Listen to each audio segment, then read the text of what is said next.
tenang.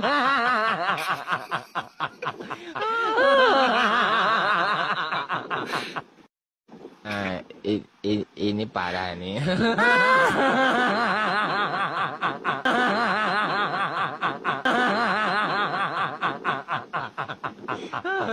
Tenang. Mau hebat, tidak perlu menjilat, karena kita tidak seanjing itu. Assalamualaikum warahmatullahi wabarakatuh. Kembali lagi di channel Ken Fatih. Nah, oke teman-teman semua, bagaimana kabar kalian semuanya? Semoga dalam keadaan baik-baik saja ya, dan dilancarkan segala rezekinya. Amin amin ya rabbal alamin. Nah, oke teman-teman semua, sesuai dengan cuplikan video di awal, saya akan membagikan video parodi lucu dan juga video sindiran daripada netizen untuk Pak Mulyono ya teman-teman, dan juga untuk si Ngabalin. Karena sepertinya si Ngabalin ini benar-benar akan menjadi kutu loncat ya teman-teman. Selesai menjilat Pak Mulyono, sepertinya sekarang sudah mengambil ancang-ancang untuk menjilat Pak Prabowo Subianto. Nah, oke teman-teman semua, Pak Yunarto Wijaya di sini memberi pesan untuk para penjilat untuk berhentilah menjilat tokoh tertentu dan juga dinasti tertentu, karena negara yang belum mapan itu ciri-cirinya adalah ditopang oleh para penjilat yang rela menggadaikan kecerdasannya hanya demi ambisi kekuasaan. Dan ada juga video Pak Mahfud yang menyampaikan bahwasanya si Ngabalin ini selama berada di dalam barisan kekuasaan, dan si Ngabalin ini selalu mengatasnamakan istana. Di sini Pak Mahfud menyampaikan bahwasanya si Ngabalin ini belum pernah terlihat di dalam istana. Tapi anehnya si Ngabalin ini selalu mengatasnamakan istana. Dikit-dikit atas nama istana, dikit-dikit atas nama istana. Nah, oke teman-teman semua, bagaimana tanggapan kalian tentang si Ngabalin ini? Silahkan tulis di kolom komentar. Nah, oke teman-teman semua, tanpa perlu berlama-lama, kita simak saja videonya. Nah, ini parah nih. Sampai segitunya Ali Mukhtar Ngabalin cium tangan Muldoko. Ya Allah, apa tidak malu ya teman-teman terhadap sorbannya yang melingkar di kepalanya itu? Kebalik ini ya.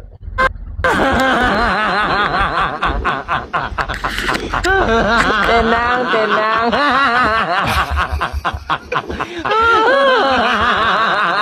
Ini yang disebut suhunya penjilat teman-teman. Ini parah nih.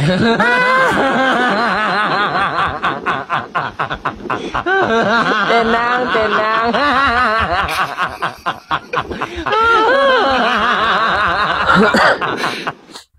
Nah, ini parah nih.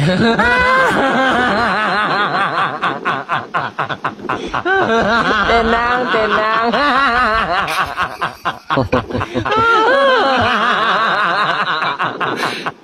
Presiden Jokowi Widodo ini pemimpin yang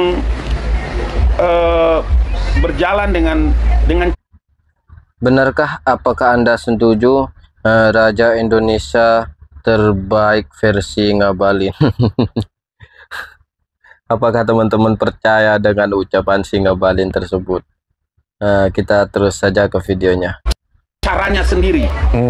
Karena saya tahu komunikasinya dengan Allah Subhanahu wa Ta'ala itu luar biasa.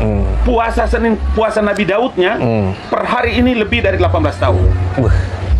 Dalam waktu-waktu tertentu dia bersemedi, dia bermunajat kepada Allah Ta'ala melebihi seorang ulama kan. Kisah usang tikus Budi Ari menyembah Raja Jawa.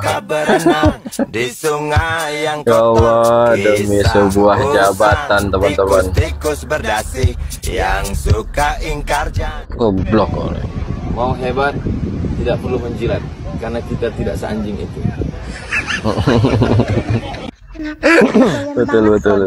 Dengar baik-baik nih. Si kutu loncat.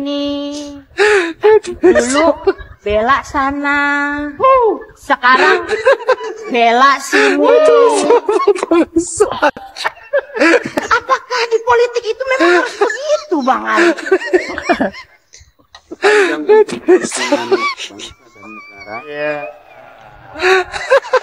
Untuk kepentingan kebersamaan, untuk kepentingan toleransi, kepentingan warga negara Indonesia, nyawa kita. Oke. Sepertinya mereka tidak percaya, Pak. Kader ngabalin kan. Oke. Karena dia menganggap ngabalin. dia sangat dekat dengan telinga presiden itu. Saya nggak percaya itu. Karena kemarin jangankan dekat dengan daun telinga presiden, melewati daun pintu kamar presiden aja dia ditahan sama pampers. Mana coba? Itulah kurang bisa dipercaya nih. Nah, ini momennya nih.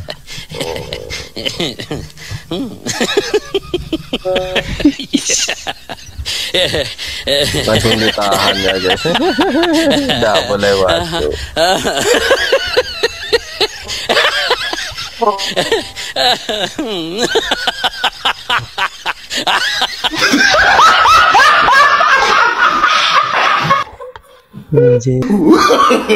no.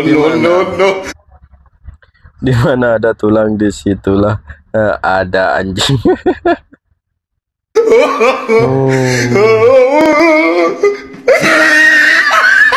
Ngabalin.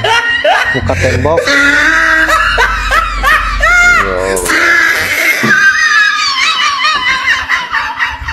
Susahnya itu kalau orang bersama-sama dengan Jokowi, karena Anda pasti dicaci maki dan dihujat.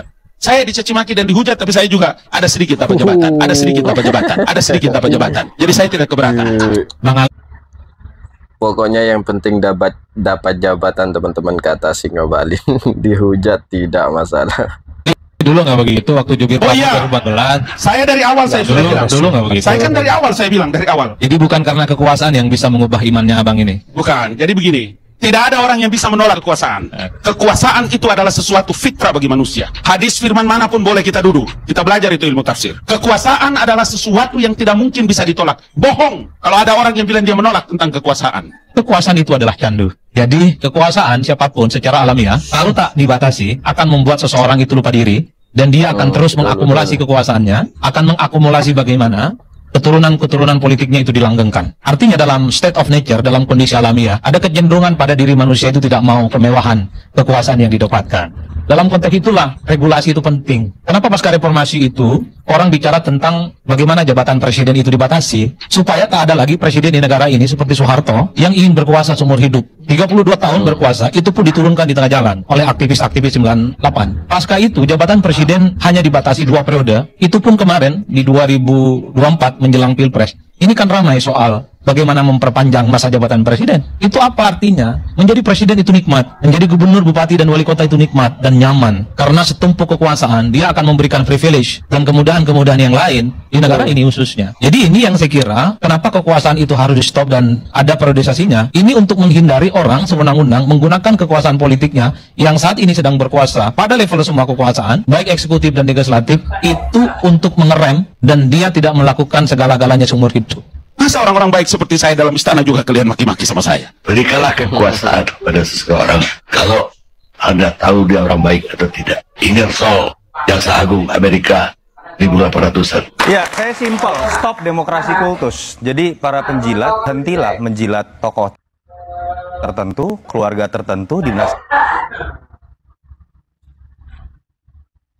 tertentu, karena negara yang belum mapan itu cirinya adalah ditopang oleh orang kuat. Negara yang sudah mapan demokrasinya ditopang oleh sistem yang kuat. Kembalilah kepada demokrasi nilai, sehingga kita berdebat, berselisih terkait dengan apa yang kita percaya, bukan terkait dengan siapa yang kita puja. Sehingga apapun hasil dari pemilu, siapapun pemenangnya, itu pasti akan berasal dari pemilu yang berkualitas. Kekuasaan itu menggentarkan dan mengagumkan, tremendum dan fascinosum.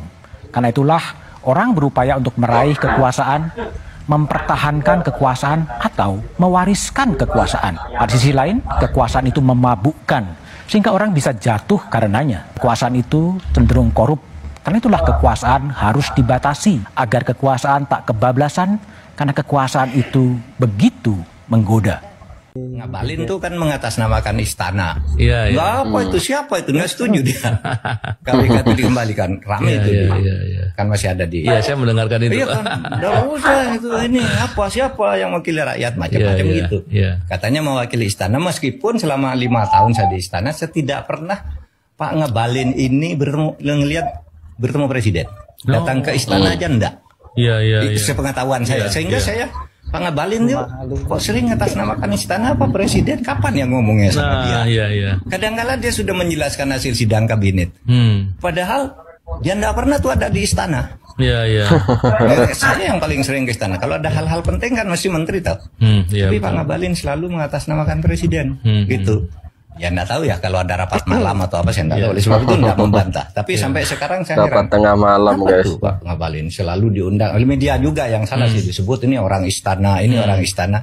Enggak ada, dia enggak pernah ada di istana. Iya, iya. Jangan-jangan dia yang ngaku, Pak. Saya orang istana. Enggak tahu gitu. saya. Enggak, saya hanya sampaikan ke Anda. Kenapa Pak Ngabalin ini selalu bilang orang disebut oleh media orang istana wong. Enggak pernah, saya kan sangat sering di istana. Iya. Di luar pun tidak, di dalam pun tidak. Malah dulu yang insiden terjadi itu ketika Pak Jokowi mau ketemu Pak Prabowo yang pertama kan ada Ngabalin tuh ikut di belakangnya, diusir. Iya. Iya kan, ditutup pintunya, nggak boleh gitu. Iya. Saya sampai sekarang bertanya siapa ya Pak Ngabalin ini? Mungkin ada grup tertutup dengan Pak Jokowi. Iya. Di malam hari atau tiap minggu atau apa. Kalau resminya nggak ada dia, nggak pernah ada di istana. Mungkin di kantornya Pak Muldoko sih, ya. Mungkin ya, mungkin tidak. Meskipun setiap saya datang ke kantor Pak Muldoko juga nggak ada. Gitu. Nah, oke teman-teman semua, itulah video si Ngabalin yang disebut oleh netizen adalah suhunya penjilat ya teman-teman. Karena setelah selesai menjilat Pak Mulyono, sepertinya sekarang sudah mulai mengambil ancang-ancang untuk menjilat Pak Prabowo Subianto. Dan harapan saya semoga saja setelah Pak Prabowo nanti dilantik menjadi presiden, semoga saja orang seperti Ngabalin ini tidak diambil atau tidak dimasukkan dalam kabinet Pak Prabowo Subianto. Karena apa yang mau dibanggakan dari si Ngabalin ini ya teman-teman? Cerdas tidak, pintar juga tidak. Tapi kalau urusan menjilat, si Ngibulin ini adalah suhunya. Nah, oke teman-teman semua, bagaimana pendapat kalian tentang si Ngibulin ini? Silahkan tulis di kolom komentar. Nah, oke teman-teman semua, sekian dari saya. Wassalamualaikum warahmatullahi wabarakatuh.